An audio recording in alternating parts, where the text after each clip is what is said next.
নমস্কার, দেখছেন নিউজ 18 বাংলা। আপনাদের সঙ্গে আমি রুমেলা। আরজি করে ধর্ষণ খুনে দোষী সাব্যস্ত সঞ্জয় রায়। সোমবার সাজা ঘোষণা। ফাঁসির সাজাই কি হবে সঞ্জয়ের? শিয়ালদা কোর্টের বিচারক অনির্বাণ দাসের মন্তব্যে অন্তত তেমন ইঙ্গিত।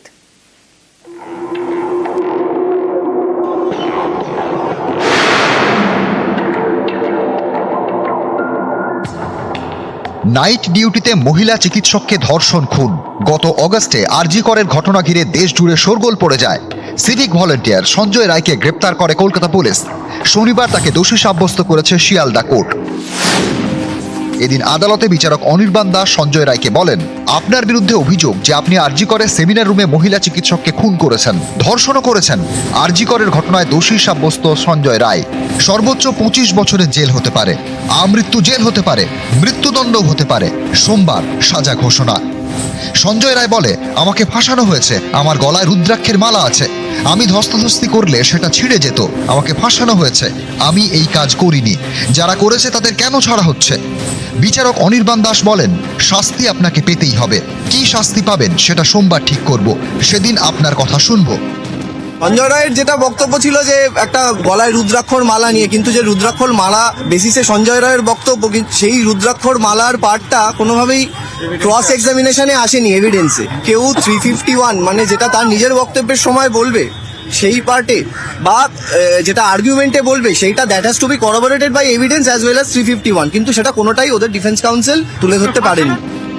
রায় ঘোষণার পরে নির্যাতিতার বাবা বিচারককে ধন্যবাদ জানান, কান্নায় ভেঙে পড়েন, বলেন, আপনার উপর ভরসা রেখেছিলাম, আপনি পূর্ণ মর্যাদা দিয়েছেন। আমরা বিচারের যে প্রথম সিঁড়ি আজকে পার করেছি, বিচারক যেভাবে আমাদের এই ব্যাপারটাকে দেখেছেন, আমরা তার জন্য ওনার কাছে কৃতজ্ঞ। গত 9 আগস্ট আরজি করে চেস্ট মেডিসিন বিভাগের সেমিনার রুমে চিকিৎসক পড়ুয়ার দেহ উদ্ধার হয়। সেদিন রাতেই সঞ্জয় রায়কে গ্রেপ্তার করে পুলিশ, পরে তাকে হেফাজতে নেয় সিবিআই। সঞ্জয়ের বিরুদ্ধে ভারতীয় ন্যায় সংহিতার একাধিক ধারায় মামলা রুজু করা হয়েছে। 64 নম্বর ধারায় ধর্ষণ, সর্বোচ্চ শাস্তি যাবজ্জীবন, সর্বনিম্ন শাস্তি 10 বছরের জেল।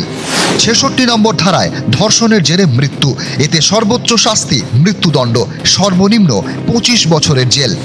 103-এর 1 ধারায় খুনের মামলা রুজু হয়েছে সঞ্জয় রায়ের বিরুদ্ধে। এই ধারায় সর্বোচ্চ শাস্তি ফাঁসি, সর্বনিম্ন যাবজ্জীবন।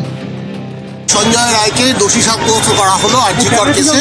আগামী সোমবার দিন রায় ডিক্লেয়ার হবে। 64 রেপ, 66 রেপ উইথ মার্ডার, তার সাথে 103(1) বিএনএস অ্যাক্ট। আপনারা কি সর্বোচ্চ সাজা দাবি করছেন? হ্যাঁ, সর্বোচ্চ তো আগেও করেছি, এখনো করব। আরজি করে চিকিৎসককে ধর্ষণ খুনে কি ফাঁসির সাজা পাবে দোষী সঞ্জয় রায়? সোমবার সাজা ঘোষণা। নিউজ 18 বাংলা।